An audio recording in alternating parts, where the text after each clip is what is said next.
Segundo livro dos Reis, capítulo de número 6.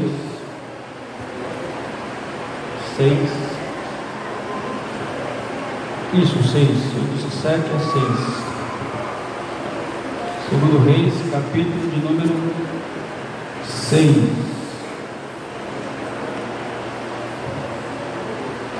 A partir do versículo de número 8. Quero louvar a Deus pela vida da Raquel e do Moisés, que estão nos visitando. Deus abençoe, muito obrigado pela visita, viu, Moisés? Muito obrigado. A partir do versículo 8 de 2 Reis, capítulo 6. E o rei da Síria fazia guerra a Israel. Fazia o quê? E consultou com seus servos, dizendo: em tal e em tal lugar estará o meu acampamento. Mas o homem de Deus enviou ao rei de Israel, dizendo: guarda-te de passares por tal lugar, porque os sírios desceram ali. Pelo que o rei de Israel enviou àquele lugar de que o homem de Deus lhe falara e de que o tinha avisado, e se guardou ali, não uma nem duas vezes. Então se turbou com este incidente o coração do rei da Síria, Ben-Hadad, na época, e chamou os seus servos e lhe disse: não me fareis saber quem dos nossos é pelo rei de Israel? E disse um dos seus servos: não, ó rei, meu senhor, mas o profeta Eliseu, que está em Israel, faz saber ao rei de Israel as palavras que tu falas na tua câmara, no teu quarto de dormir. E ele diz: vai e vê onde ele está, para que eu envie e mande trazê-lo. E fizeram-lhe saber, dizendo: eis que está em Dotã. Então enviou para lá cavalos e carros e um grande exército, os quais vieram de noite e cercaram a cidade. E o moço do homem de Deus se levantou muito cedo e saiu, e eis que um exército tinha cercado a cidade com cavalos e com carros. Então seu moço lhe disse: ai, meu senhor, que faremos? E ele disse: não temas, ou não tenha medo, porque mais são os que estão conosco do que os que estão com eles. E orou Eliseu e disse: Senhor, peço-te que lhe abra os olhos para que veja. Amém. Graças a Deus, abençoe, muito obrigado pela reverência ao fato de estar em pé na leitura da palavra. Os irmãos estão bem? Diga amém. Tem algum glória a Deus por aí? A diaconisa Maria Lima está de volta, estava acompanhando a sua filha, estava no hospital, concebendo ali qual é o nome dela? Ágata. Amém. O rei da Síria fez ou se levantou em guerra contra Israel. O inimigo, a Síria, já havia determinado a guerra contra Israel, e o rei da Síria resolveu consultar os seus chefes de exército para planejar a ordem de ataque e ocupação nas terras israelitas. É óbvio que quem vai para a guerra primeiramente vai estudar o campo, a geografia do local que pretende ocupar. Mas quando o rei da Síria, Ben-Hadad, está planejando estas ocupações, estes ataques contra Israel, a Bíblia vai dizer que em Israel, especificamente em Dotã, no versículo 13, diz que lá morava um profeta, em que a referência do texto em evidência o chama de o homem de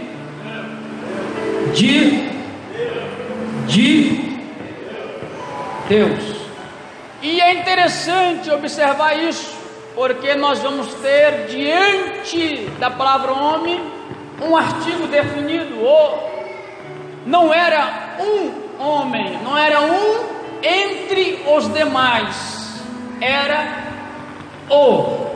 Isto aqui é interessante, porque nós sabemos que na igreja de Deus existe um crente e o crente. Sim ou não? Sim ou não? Todas as vezes que vai chamá-lo de homem de Deus aqui, a Bíblia usa a expressão ou do moço do homem de Deus, chamado Eliseu. E é interessante que esse homem chamado Eliseu, Deus estava avisando a ele as manobras militares. Ouça isto: Deus estava avisando a Eliseu, o homem de Deus, as manobras que o rei da Síria estava se utilizando para atacar a Israel. Isso aqui é importante, porque Deus está mostrando a Eliseu, o homem de Deus, aquilo que estava encoberto ao coração do rei de Israel, em que o seu nome aqui não é mencionado. O rei da Síria dizia assim: em tal lugar vocês estejam acampados, organizados para sair à guerra contra Israel. Só que Deus dizia a Eliseu: e este ao rei de Israel: não passe, ou guarda-te de passares por tal lugar, porque os sírios estão acampados lá para guerrear contra vocês. Aqui eu começo a aprender várias coisas da parte do Senhor.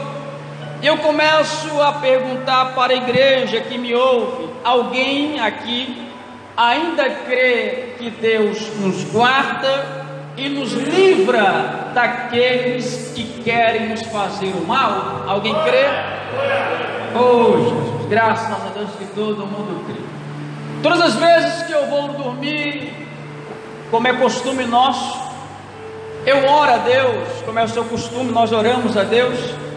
E uma das coisas que eu peço a Deus é que Deus afaste de mim, da minha família, todos aqueles que querem nos fazer mal, porque existem pessoas que tramam contra nós, pessoas influenciadas, usadas pelo inimigo. Mas elas se esquecem que quando elas estão planejando contra as nossas vidas, existe um Deus Todo-Poderoso que nos guarda, e toda arma forjada, preparada contra nós não prevalece, porque Deus é aquele que nos livra de todo mal.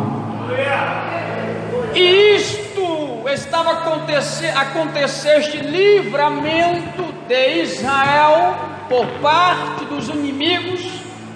Estava aconteceu por várias vezes. No versículo 10 vai dizer que não foi nenhuma e nem duas vezes que Deus disse para o homem de Deus, e o homem de Deus avisou para o rei de Israel aonde estava o inimigo, a fim de que ele se guardasse, se desviasse do ataque do rei da Síria.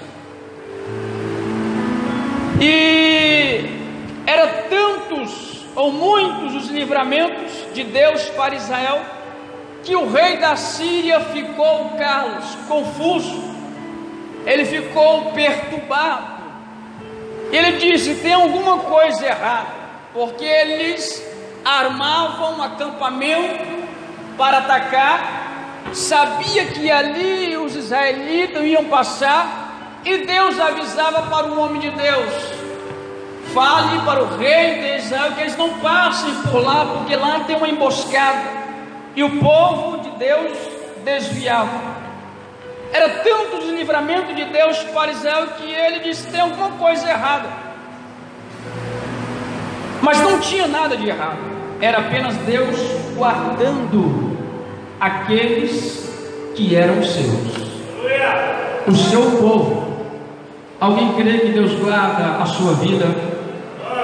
Alguém crê que Deus guarda a sua família, seu emprego, seu trabalho, seu casamento?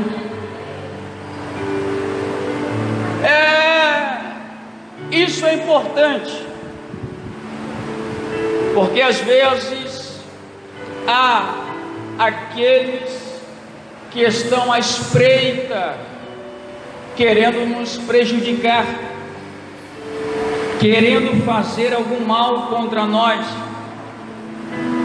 querendo atingir a nossa família, querendo nos tirar a paz no lugar onde nós estamos trabalhando. E Deus estava dizendo ao povo: eu cuido de vocês, eu guardo vocês. O inimigo quer fazer mal a vocês, mas eu estou cuidando, eu estou livrando vocês. É interessante que em Salmo capítulo 91 vai dizer: aquele que habita no esconderijo do Altíssimo, a sombra do Onipotente descansará. E o salmista vai dizer assim: direi do Senhor, Ele é meu Deus, o meu refúgio, a minha fortaleza, e nele confiarei, porque Ele me livrará do laço do passarinheiro e da peste perniciosa. Ele vai me cobrir com as suas penas, e debaixo das suas asas eu estarei seguro, e a sua verdade é escudo e broquel. Eu não vou temer espanto noturno, nem seta que voe de dia, setas do inimigo que querem atacar-me. Eu não vou temer. Não vou temer a peste que ande na escuridão, nem mortandade que assola no meio-dia. E o salmista vai dizer: 1000 podem se levantar do meu lado e 10.000 à minha direita, mas eu não vou ser atingido, porque Deus é quem cuida de mim, porque Deus é quem me guarda, porque a proteção de Deus está sobre a minha família. O rei da Síria chega a pensar que alguém do exército tinha se vendido ao rei de Israel e estava passando as informações. Ele vai dizer, ele chama os seus servos, versículo 11, ele lhes disse: não me fareis saber quem dos nossos é pelo rei de Israel. Ele pensava que alguém tinha se vendido, mas na verdade não era. Era Deus cuidando daquilo que era seu. No versículo de número 12, o rei da Síria é informado a causa para tanto livramento de Deus.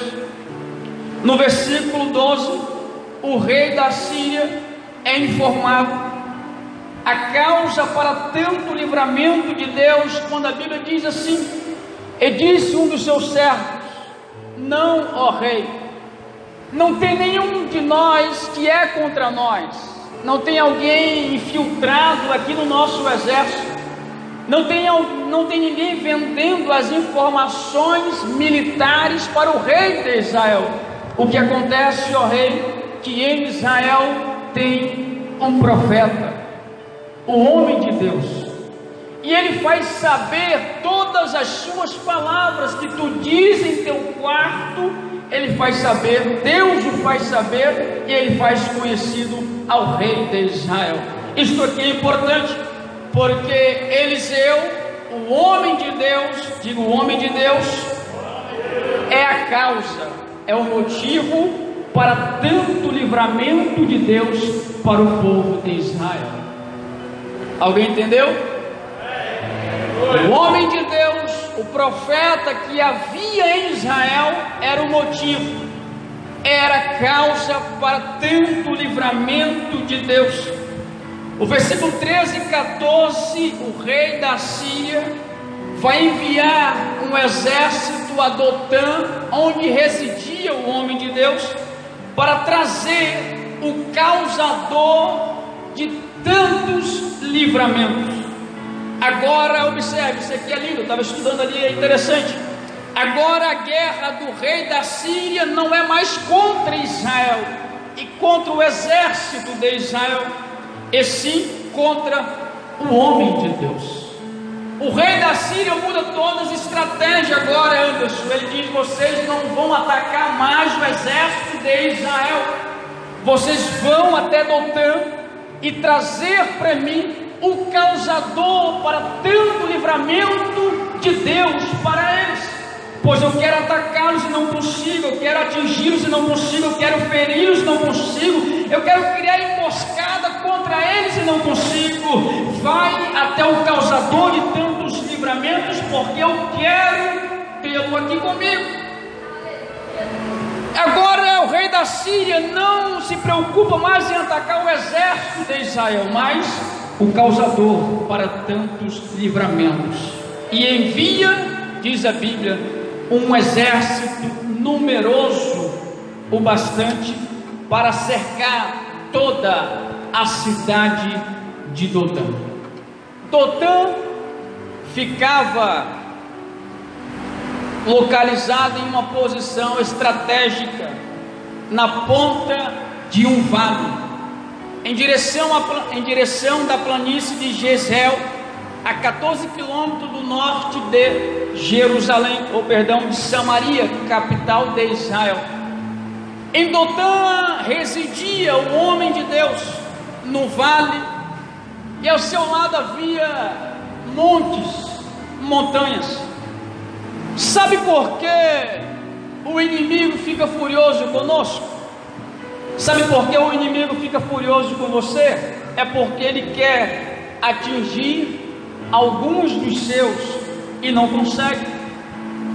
É porque ele quer ferir, tocar, prejudicar alguma área da sua vida ou da vida pelo qual aquele você está orando e intercedendo e não consegue. E por que ele não consegue? Por causa das suas orações, por causa das nossas intercessões, consagrações, por causa da nossa fidelidade a Deus. Por amor de Abraão, Deus livra Jó de Sodoma e Gomorra. Por causa de nós, causadores dos livramentos nossos, Deus permanece livrando e fazendo com que o inimigo não prejudique os nossos. Aleluia! Até o Rodrigo deu glória a Deus. Nossa.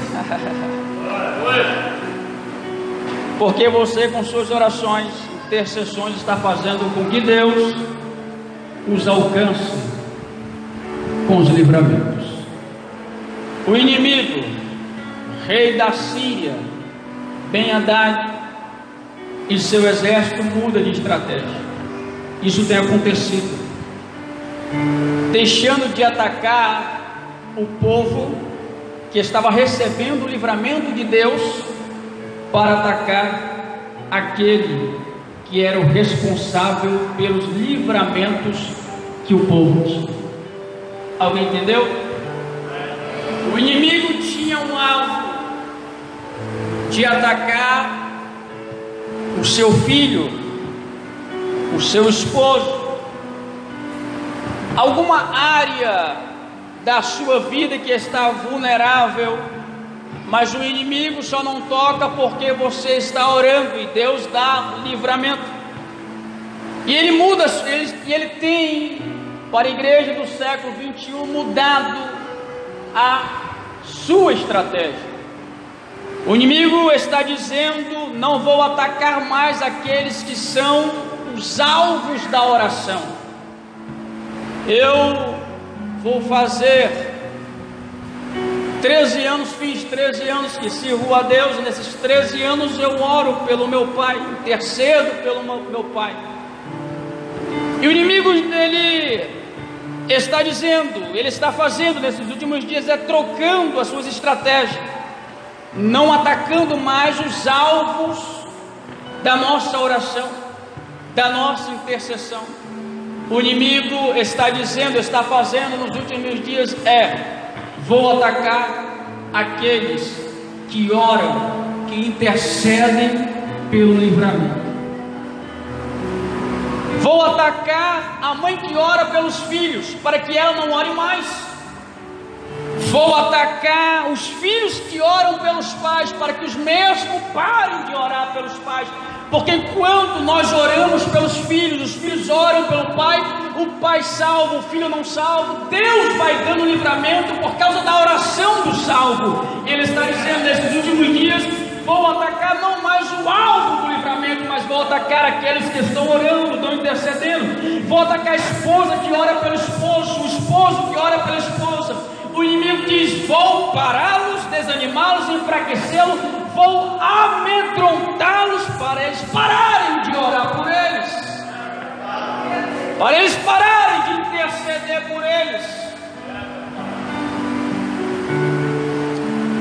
O inimigo, mudando a sua estratégia desta forma, ele tem conseguido ganhar um espaço maior dentro daquilo que ele quer conquistar.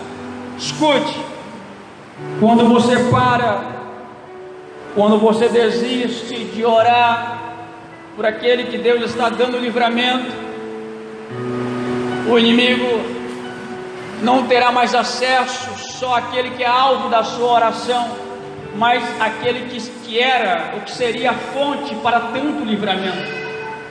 Não deixe de orar pelos seus filhos, não deixe de orar pela sua família, não deixe de orar pelo seu casamento, não deixe de interceder junto a Deus por aqueles ou por aquilo que você sabe que Deus pode fazer alguma coisa. Não deixe que o inimigo venha roubar de você a fé a tal ponto de você não conseguir enxergar que há salvação, há milagres para estes que estão sendo alvo da sua oração. Oh, aleluia! O rei da Síria está dizendo: vamos pegar aquele que está causando tanto livramento, vamos fazer com que ele pare de orar, pare de interceder, e ele não revelando mais os segredos, as estratégias militares, nós vamos acabar com Israel. Mas não sabia ele de um segredo. Quando ele chega lá e se apresenta para Eliseu, a Bíblia vai dizer que que o moço do homem de Deus, que era Eliseu, se levantou muito cedo e resolveu sair da casa, abriu a porta quando ele abriu a porta, ele viu Dotã sitiada, cercada pelo exército da Síria. E a Bíblia vai dizer que quando ele vê aquela situação, sentimento, a tal ponto de ele correr para Eliseu e dizer assim: ai, meu Senhor, que faremos? O que fazer quando nós percebemos que estamos cercados pelos nossos inimigos? O que fazer quando aqueles que o alvo deles era aqueles que nós estamos orando, agora eles vêm contra nós? O que fazer? Este homem, o moço do homem de Deus, são aqueles que se sentem ameaçados, a tal ponto de não saber o que fazer quando a situação se torna mais difícil ainda, e fica com medo e não vê saída em momentos difíceis. E ele diz: meu Senhor, o que nós vamos fazer agora? Toda a cidade de Dotã está cercada.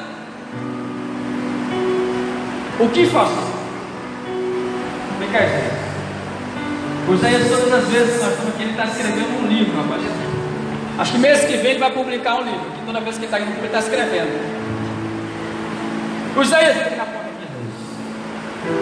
Suponhamos que o Isaías é o moço de Deus, aquele que vê a cidade cercada e sente medo, fica amedrontado e faz uma pergunta que nós de vez em quando fazemos diante de situações aparentemente impossíveis de serem resolvidas: o que fazer?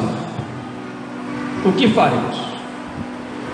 E esta pergunta ele faz não para Deus, ele faz para o homem de Deus. E o homem de Deus, aquele que é homem de Deus, sabe o que fazer quando as coisas estão bem ruins. Ele olha, o moço olha para o exército e não consegue enxergar a saída. E Eliseu chega até ele e faz assim, fica olhando para a nave da igreja.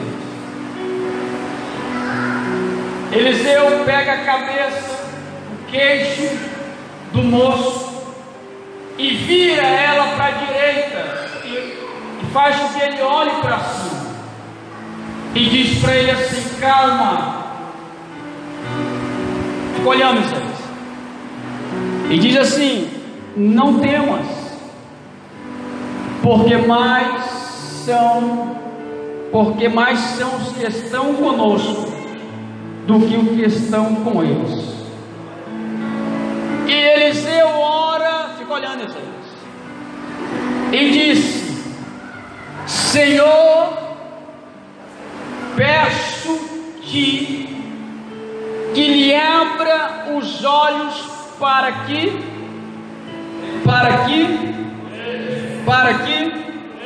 às vezes o momento difícil que estamos passando faz com que não consigamos enxergar que Deus ainda está presente. Às vezes a dificuldade, às vezes as notícias que não queríamos ouvir, acabamos tendo que ouvir, e a ouvimos de maneira que agravou-se mais ainda, faz com que a gente não perceba que ainda Deus está no controle da situação. Rei da Síria, Ben-Hadad, com seu exército, quis botar medo em um homem, um exército contra um homem. O seu auxiliar sente medo e diz: o que fazer?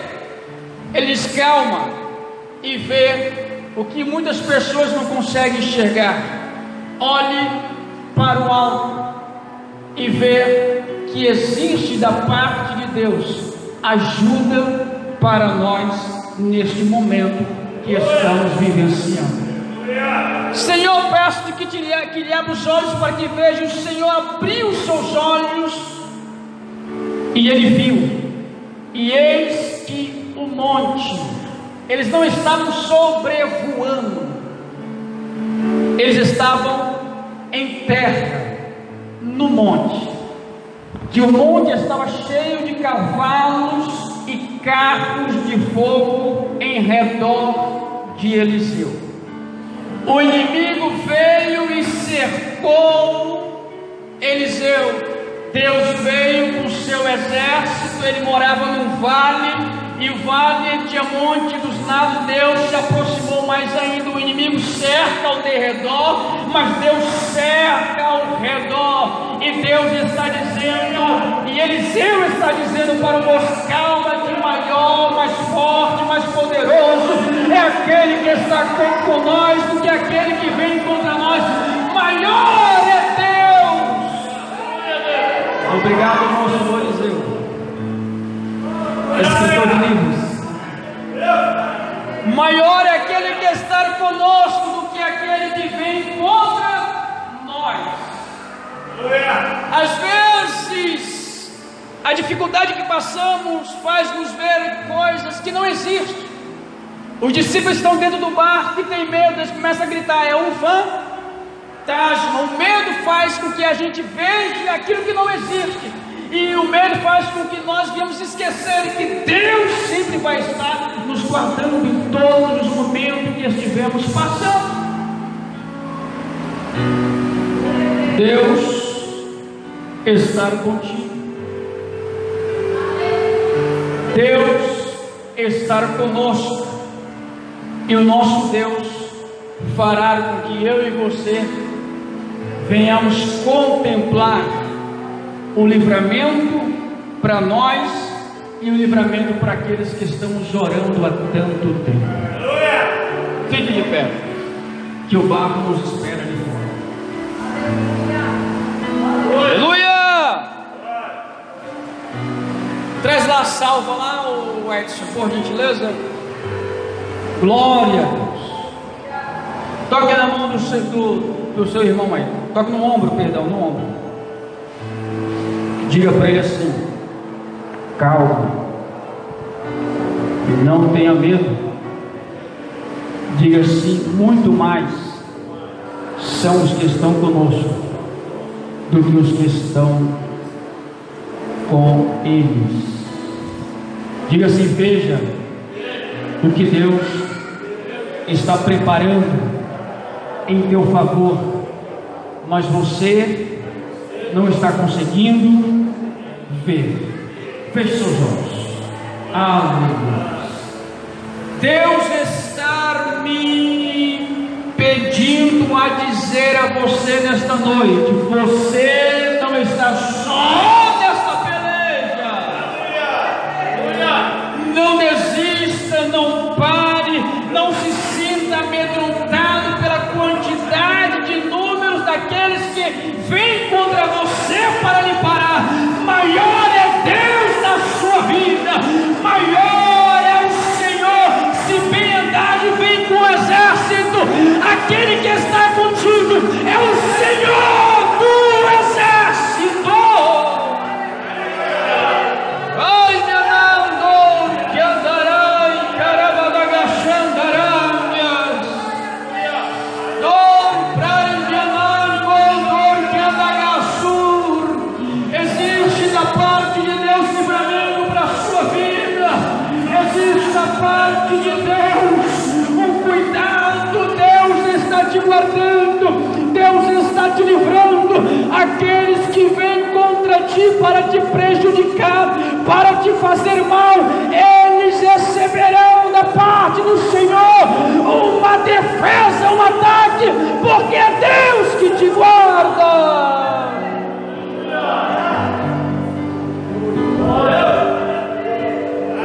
Oh, aleluia!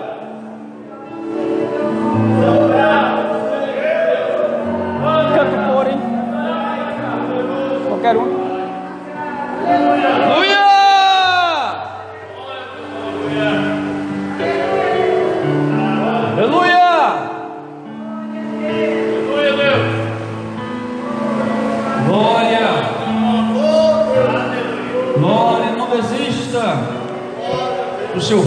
da sua filha, do seu esposo, da sua esposa. Não desista do seu casamento, não desista da sua família.